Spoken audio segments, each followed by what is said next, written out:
जब कभी हमारे बीच में शादी या विवाह की बात आती है तो हमारे जहन में सिर्फ और सिर्फ एक ही सीन चलता है। मसलन एक पुरुष एक महिला के साथ में विवाह कर रहे होते हैं, या तो ये लोग एकांत में होकर के विवाह कर रहे होते हैं, या पूरे समाज के बीच में एक दूसरे को जीवन भर साथ रहने का वादा करते हुए एक दूसरे के हो जाते हैं। लेकिन एक ऐसा विवाह भी है जिसे नेक्रोगैमी या पोस्ट ह्यूमस मैरिज भी कहा जाता है। इसमें विवाह करने वाले में से कोई एक जन जीवित होता है और दूसरे की मृत्यु हो चुकी होती है ना। यह बहुत ही अजीब सी बात, लेकिन ये कई सालों से प्रैक्टिस में चला आ रहा है। इसमें एक इंसान एक लाश से शादी करता है, या फिर वो किसी फोटो को रख लेता है जो अब इस दुनिया में नहीं है, उससे शादी कर लेता है। लेकिन कोई इंसान ऐसे शादी क्यों करेगा? क्या मरने के बाद भी कोई किसी से इतना प्यार कर सकता है? अब इन सब बातों को जानने के बाद में आप सोचेंगे कि जरूर ये इंसान सनकी है या तो पूरी तरह से पागल हो चुका है। आज की जो कहानी है कुछ इसी प्रकार से है, तो चलिए शुरू करते हैं। 8 फरवरी 1877 को ड्रेसडेन जर्मनी में कार्ल टेंजलर, या यूं कहे जॉर्ज कार्ल टेंजलर का जन्म हुआ था। वो बचपन से ही बहुत शार्प माइंडर था और उसे एस्ट्रोलॉजी, साइंस, रोबोटिक्स, इलेक्ट्रिक इन सब चीज़ों में बहुत शौक था। वो इतना स्मार्ट था कि स्कूल में रहते हुए उसने अपने छोटी सी उम्र में प्रोटोटाइप एयर ग्लाइडर बना लिया था। प्रोटोकॉल की वजह से उस छोटे बच्चे को इसे उड़ाने की परमिशन नहीं मिली थी, फिर भी वो इस तरीके से बहुत कुछ बनाता जाता था। वो साइंस के हर एक पार्ट को समझना चाहता था। अब ये छोटा सा बच्चा बहुत सारे सब्जेक्ट लेकर के उस पर स्टडी करना चाहता था। उसने मेडिसिन लेकर के ह्यूमन बॉडी के बारे में पढ़ाई तो की थी, लेकिन कोई भी डिग्री नहीं ले पाया था, जिसकी वजह से वह नॉलेज होने के बावजूद एक प्रॉपर डॉक्टर नहीं बन पाया। जब उनकी उम्र 24 साल की थी तभी उसने मास्टर कर ली थी। उसका दिमाग बड़े होने के साथ साथ बड़ा होता जा रहा था। उसने मैथ्स के साथ साथ में फिजिक्स और बायोलॉजी की भी पढ़ाई की थी। इसी सब बातों से पता चलता है कि वो कितना स्मार्ट था और उनका माइंड कितना शार्प था। उसने ऑफिस और गवर्नमेंट के लिए सिविल इलेक्ट्रिकल इंजीनियर का काम करना शुरू कर दिया। यह वक्त उस समय का था जब वर्ल्ड वार काफ़ी नज़दीक था। इधर वर्ल्ड वार भी शुरू हो जाता है और इस वर्ल्ड वार के दौरान में कार्ल सोल्जर्स और पेशेंट्स का एक्सरे लेने का काम कर रहे थे। इधर जब वर्ल्ड वार ख़त्म हो जाता है तो उसके बाद में कार्ल वापस अपनी फैमिली के पास आ जाता है, मतलब अपनी माँ से मिलने के लिए। और यहीं पर वो पहली बार डोरिस से मिलता है। अब जैसे ही दोनों एक दूसरे से मिलते हैं, इनमें इंस्टेंट कनेक्शन हो जाता है और फिर ये दोनों शादी कर लेते हैं। शादी के बाद में इनके 2 बच्चे होते हैं, आयशा टेंजलर और क्लारिस्टा टेंजलर। क्लारिस्टा टेंजलर की बहुत कम उम्र में ही मृत्यु हो जाती है। इधर 1926 में वो जर्मनी छोड़ करके अमेरिका आ जाता है और फिर वो फ्लोरिडा के जेफर हिल्स में अपने आप को सेटल कर लेता है। उसकी बहन पहले से ही यहाँ पर रह रही थी, वो उन्हीं को ज्वाइन करता है। वो अपनी वाइफ और अपने दोनों बच्चियों के साथ वहाँ पर रहने लग जाता है। फिर वो साल 1927 में एक रेडियोलॉजी टेक्नीशियन के रूप में यूएस मैरीन हॉस्पिटल ज्वाइन कर लेता है। वो अपनी फैमिली को छोड़ करके इधर की वेस्ट फ्लोरिडा आ जाता है। उसने अपना नाम चेंज कर रखा था। अब यहाँ पर आने के बाद में वो कार्ल वॉन कॉजल के नाम से जाना जाता है। उसने यह नाम यूं ही नहीं चुना था। उसका कहना था कि बचपन में उसके सपने में उसके पूर्वज आते थे और उन्हें बहुत कुछ बतलाते थे। उनके पूर्वज थे काउंटेस एना कॉन्स्टेंटिया वॉन कॉजल, और वो सपनों में एक आकर्षक काले बालों वाली महिला का चेहरा दिखाया करते और कहते कि यही है तुम्हारा प्यार। और इन्हीं सपनों को लेकर के वो जहाँ कहीं भी जाते और अपना नाम कॉजल बतलाते तो यही कहानी उनके सामने में रख करके उन्हें समझाया करते थे। यदि आपको यह कहानी अच्छी लग रही है तो लाइक और शेयर जरूर करें। और हाँ, अगर आप पहली बार इस चैनल में आए हैं तो सब्सक्राइब करके बेल आइकन दबा दें, ताकि जो भी वीडियो अपलोड होगा उसका नोटिफिकेशन आपको पहले मिल जाएगा। और हाँ, मैं रोज़ाना रात 9 बजे आपको यहीं पर मिलूँगा। तो चलिए आगे बढ़ते हैं। 22 अप्रैल 1930 का दिन था। उस वक्त मैरीन हॉस्पिटल में कार्ल अपने काम पर लगा हुआ था। ठीक उसी वक्त में 21 वर्षीय एक युवती अपनी मां के साथ में उसी हॉस्पिटल में इलाज के लिए आती है। उसका नाम था मारिया एलेना मिलाग्रो डे होयोस। ये लोग टीबी की बीमारी के इलाज के लिए यहाँ पर आए हुए थे, लेकिन डॉक्टरों ने जवाब दे दिया था कि ये अब कुछ दिनों की ही मेहमान है। इधर जैसे ही टेंजलर की नज़र एलेना पर पड़ती है, वो इस पर फिदा हो जाता है। और वो इसलिए फिदा होता है क्योंकि बचपन में जब उसके पूर्वज सपने में आया करते थे और एक लड़की को दिखलाते थे, उनके जैसे ही एलेना इन्हें नज़र आ रही थी। अब एलेना को तो वहाँ भर्ती करा दिया गया था और उनका इलाज भी चल रहा था। इधर टेंजलर चूंकि वहाँ पर काम करता था, रोजाना आता जाता था, इसलिए उसने एलेना का पूरा ख्याल रखना शुरू कर दिया।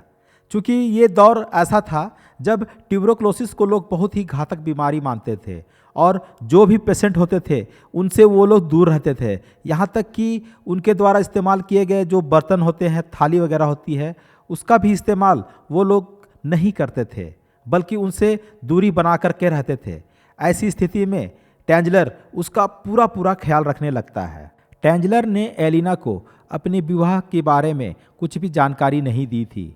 इधर एलिना जो खुद एक शादीशुदा थी, उसने 18 फरवरी 1926 को लुइस मेसा के साथ विवाह किया था और उनके 2 बच्चे थे, कैरिडेड और आइजैक मेसा। मेसा ने एलिना को छोड़ दिया था क्योंकि उनके कुछ बच्चे मिसकैरेज हो रहे थे और वे लोग मियामी आ गए थे। टेंजलर के ऐसे स्वभाव और इस प्रकार से देखभाल करने की वजह से शायद एलिना और टेंजलर एक दूसरे को पसंद भी करने लग गए थे। इधर तमाम कोशिशों और इलाज के बावजूद 25 अक्टूबर 1931 को एलिना की ट्यूबरकुलोसिस से उनके ही घर में मृत्यु हो जाती है। एलिना की जिस वक्त मृत्यु हुई थी उस वक्त वह लीगली लुइस मेसा की पत्नी थी। मृत्यु के बाद में जो अंतिम संस्कार के जो भी खर्च वगैरह थे वो टेंजलर ही पेड करता है और उनके घर वालों से यह आग्रह करता है कि वो की वेस्ट सेमेट्री में ही एक मौजोलियम बनाएगा और उसी में ही एलिना की डेड बॉडी को रखेगा। मौजोलियम ग्राउंड से ऊपर बना एक घर होता है जिसके अंदर ताबूत में लाश को रखी जाती है। उसने बड़ी ही चालाकी से उस मौजोलियम का एक ही चाबी बनवाई थी और रोजाना रात में वो वहाँ पर जाया करता था। 1933 की बात है, अप्रैल का महीना था। इवनिंग में टेंजलर उसी जगह पर जाता है जहाँ पर एलेना को दफनाया गया था और वो उसी मौजोलियम में अंदर जाता है और अंदर जाने के बाद में अंधेरा होने का इंतज़ार करता है।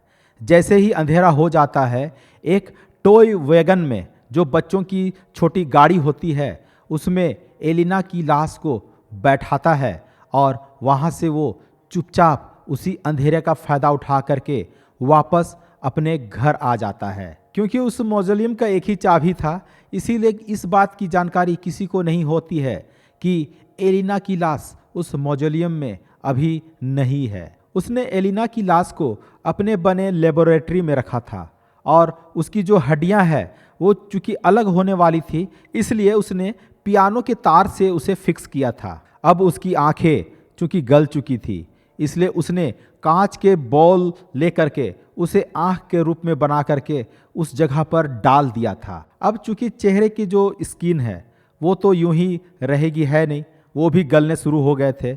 इसलिए जैपनीज टेक्निक अपनाते हुए सिल्क के जो कपड़े थे उसे वैक्स में डुबो करके उसे चेहरे का रूप देना शुरू कर दिया था और जितने भी शरीर में जो भी भाग जो स्किन से ढके हुए थे उसे भी उसी सिल्क और वैक्स वाले कपड़े से ढक करके उसे एक पूरी तरह से फिट करने का प्रयास किया था। उसने प्लास्टर ऑफ पेरिस की मदद से भी उसके जो पेट वगैरह है और जो चेस्ट वगैरह है उसको उसने फिल कर दिया था ताकि वो पूरी तरह से एक ओरिजिनल शेप में आ जाए।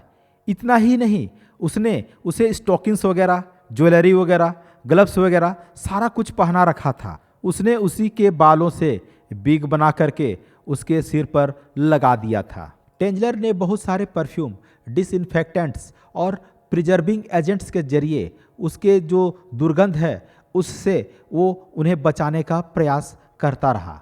वो जब भी अपने काम से लौटने के बाद में एलिना के साथ में समय बिताता, उनके साथ खाता पीता और उनके साथ बैठ करके बातें वगैरह करता। उसने एलिना की लाश को अपने बेड में सुला करके रखा था। इधर 1940 का साल आ गया था, अक्टूबर का महीना था।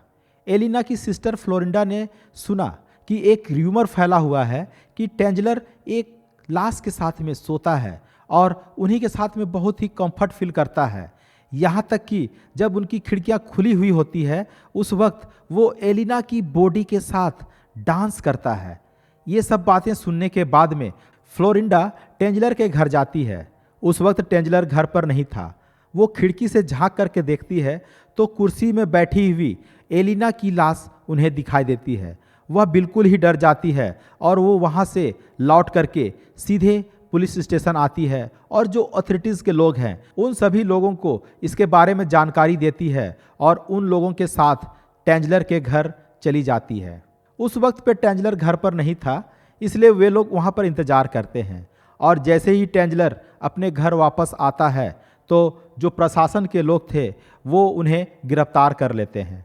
गिरफ्तारी के बाद में उसे 9 अक्टूबर 1940 को कोर्ट में पेश किया जाता है, जहां से उसे बरी कर दिया जाता है। इधर जैसे ही एलिना की बॉडी को प्रशासन के द्वारा कब्जा में लिया जाता है, वैसे ही फिजिशियन और पैथोलॉजिस्ट के द्वारा इन्हें एग्जामिन के लिए भेज दिया जाता है। जब उनका ऑटोप्सी किया जाता है तो बहुत ही हैरान कर देने वाली बात सामने आती है। ऑटोप्सी कर रहे 2 फिजिशियन डॉक्टर डीपू और डॉक्टर फ्रोकर ने देखा कि उनके वजाइना में एक ट्यूब जैसी लगी हुई है और ये संभवतः वो इंटरकोर्स के लिए इस्तेमाल करता था। और इसके जस्ट बाद पब्लिक के डिस्प्ले के लिए डेन लोपेज फ्यूनरल होम में उसे रखा जाता है, जहां पर लगभग 6800 लोगों ने एलिना की बॉडी को देखा। बाद में उसी की वेस्ट के सेमेट्री में ही एलिना की डेड बॉडी को गुपचुप तरीके से अनमार्क्ड कब्र में डाल करके दफना दिया जाता है ताकि आगे ऐसी कोई भी घटना ना घट पाए। इधर जिन लोगों ने एलिना के शरीर का एग्जामिन किया था उन लोगों का कहना है कि टेंजलर उनके साथ में वैवाहिक संबंध बना चुका था और उन्हीं के साथ में वो पूरी जिंदगी यानी कि पूरे 7 साल तक एक ही कमरे में बिताया था। 1944 आते आते जेफर हिल्स को छोड़ करके टेंजलर पोस्को काउंटी फ्लोरिडा चला जाता है। वो अपनी पहले वाली पत्नी डोरिस के घर के करीब ही रहने लगता है। 1950 में उसे अमेरिकन सिटीजनशिप मिल जाती है। इधर 75 वर्ष की आयु में 3 जुलाई 1952 को उसकी मृत्यु हो जाती है। जिस वक्त उसे मृत पाया गया था वो फ्लोर में था और उसी एलिना के डॉल के साथ में लिपटा हुआ पाया गया था। बाद में लोगों द्वारा यह कहा जाने लगा कि टेंजलर ने एक अंतरिक्ष यान बनाया था 1 सीटर वाली, और वो चाहता था कि उसमें एलिना को बैठा करके वो अंतरिक्ष में भेज दे ताकि वहाँ पर के वातावरण और रेडिएशन में उनका शरीर ठीक हो जाए और पुरानी स्थिति में वापस आ जाए।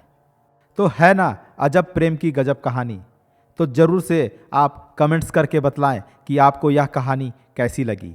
तो फिर मिलते हैं एक नई कहानी के साथ।